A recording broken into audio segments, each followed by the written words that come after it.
In previous videos, I presented undeniable evidence of life after death and explained where we go after it. I also clarified what dreams really are and showed the tragic consequences that suicides face after their death.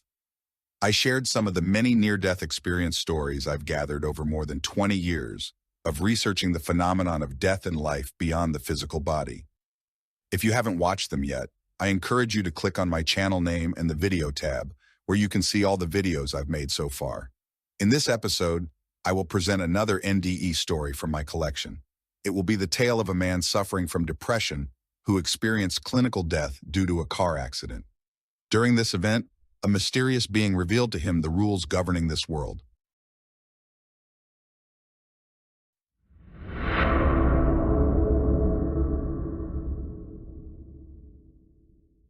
People say that in life, only death and taxes are certain. They say this even though they have no idea what death really is. Just 3 years ago, I knew nothing about it myself, but I found out when I experienced it personally. People have no clue what it is. They think it's something it really isn't. It's certainly not the end of our existence. It's definitely not something unpleasant for the deceased. At least it wasn't for me. When I sometimes tell someone that I can't wait to experience it again, they look at me like I'm a psychopath. But it doesn't bother me anymore. In fact, I feel sorry for people who tremble at the thought of one day having to leave their bodies. Well, that's the price of ignorance. But let's start from the beginning. 3 years ago, I was in a terrible mental state. Depression had been with me practically since childhood, but in my youth, I could somehow mask it. But in the year I died, things were really bad for me. The medication helped a little, but it also made me feel terribly sluggish. I didn't feel like doing anything, especially going to work, which I hated. Working at a gas station can really wear you down. On one hand, I hated it, and on the other, I didn't have the strength to change it. Friends said I looked like death warmed over. Those who didn't know would ask if I had depression. I'd respond with a sort of joke. No, I don't have depression. Depression has me in its grip. Unfortunately, I couldn't hide it anymore. And on the day I died, my bad state reached its peak. The weather was awful, gray and autumnal, and work was a nightmare. There were constant lines of customers, and at the end of the day, a drunk had made a terrible mess in the restroom. Anyone who has ever worked at a gas station knows what I'm talking about. I left work in the evening, completely drained. I pulled my hood over my head because it was raining and slowly walked to my car. I didn't even have the strength to run from the downpour. I got in, turned on the radio, and sat there for a while. The rain pounded on the windows and roof. I wanted to rest a bit and calm down before heading home. I felt relieved to be out of that cursed job, but then I realized I had to go back tomorrow, and the day after, and the day after that. I felt a huge wave of dark thoughts coming over me and knew I needed to take my meds. I started the car and drove off. The rain was still heavy. I was driving a familiar route, trying not to get sucked into my inner dialogue with the intrusive thoughts, but it wasn't easy. Eventually, I decided I couldn't take it any longer and needed to change my life. I thought I had to muster the courage to change jobs. After all, I had some savings, so I could calmly look for something else. I didn't expect my thoughts to go in that direction. Usually, dark thoughts just crushed me, and only the meds would improve things. But that day, something shifted in my head, and I felt hope that things would finally get better. Suddenly, I was blinded by the lights of an oncoming car. I snapped back to reality and saw, terrified, that I had drifted into the left lane. The other car started honking at me, so I immediately swerved back to the right. I got back into my lane and avoided a collision, but I did it too abruptly and started to skid. I saw myself driving into a ditch and heard a crash. I felt myself being thrown from the car at high speed and flying somewhere in total darkness. After a moment, I began to slow down and saw some lights. I stopped completely and realized that they were the headlights of cars on the road. I saw a man get out of one of them, turn on a flashlight, and run to my car, which was lying wrecked in the ditch. My way of seeing things was very unusual.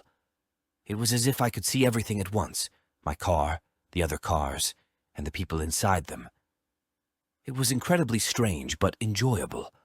I also liked that I was floating above the whole scene, but the best part was that my terrible mental state disappeared completely. All my worries, fears, the hatred of my job, the sluggishness from the meds, everything was gone.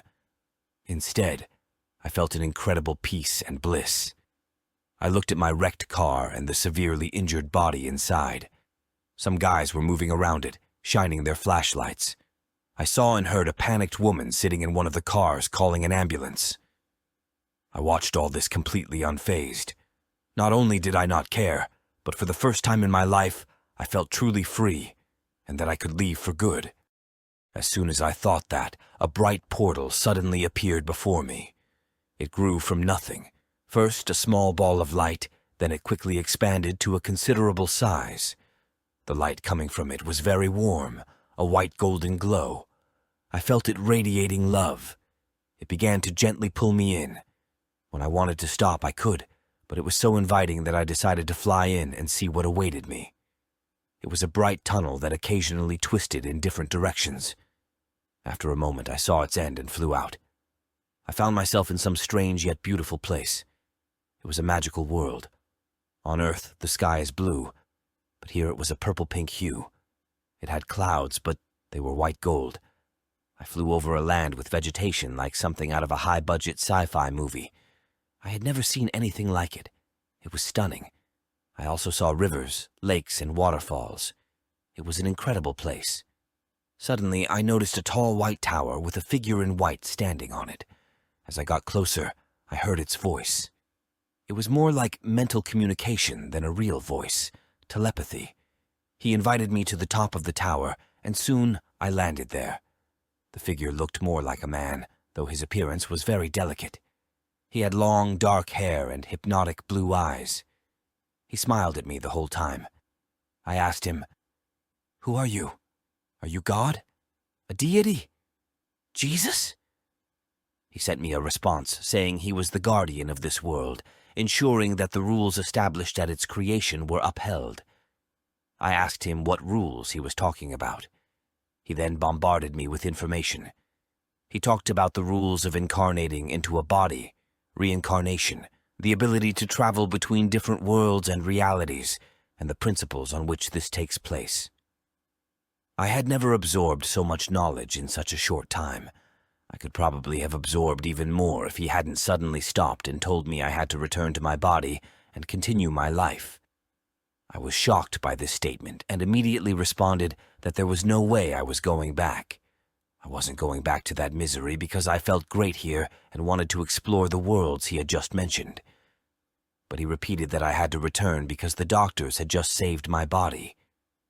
One of the rules of this world, he said, is that as long as the body is alive, the being must reside in it and continue that form of life. I protested again, but it was futile. He simply said, "You're going back." And immediately, I started flying somewhere quickly. Another tunnel appeared, this time colorful, purple and gold. I woke up in the hospital. Physically, I felt terrible. I was badly battered. But as I was recovering, I noticed that my mental state had significantly improved. The experience I had gone through gave me an enormous sense of detachment from life. I stopped worrying so much about everyday hardships because, from this new perspective, they seemed utterly trivial. I found a new job. I won't say it's my dream job, but it's incomparably better than the last one. Initially, I was angry that I had to return. But on the other hand, I understood that there truly are rules governing this world. Some of the principles the being shared with me have slipped from my memory, as if not all the information came back with me. I wanted to recall them or obtain them from other sources. So I began dedicating a lot of time to searching for so-called spiritual or esoteric knowledge. Not knowing the rules of this world means we don't really know how to direct our lives. And after it ends, we don't really know how to behave, what we are allowed to do, and what we're not. That's why I want to be much better prepared for the next meeting with this guardian. And so, another NDE story provides us with a huge dose of knowledge about life and death. In my opinion, the mysterious guardian was one of the beings I call the rulers of the world of suffering. Indeed, the rule of possessing a body, which forced the protagonist of this story to return to his, seems to exist. This is evident not only from NDE stories, but also noted by travelers during so-called astral journeys, OB. In my publication, I described my own journeys, which were brutally interrupted by my awakening material body. The extent or reach of these journeys was also heavily restricted by the body. What I must greatly commend the protagonist of today's story for is his thirst for knowledge, his desire to understand the rules of this world, and his preparation for the next journey into the afterlife. I'm convinced that when the time comes, he will effortlessly travel to the place where he will exist best and won't get lost in the non-material realms of the world of suffering. You can read more about this in the aforementioned publication, where I have included all the knowledge about life beyond the physical body that I have gathered over more than 20 years of research and personal experiences. The link to purchase the book can be found in the description below the video. That's all for today. Thank you for taking the time, and see you in the next episode.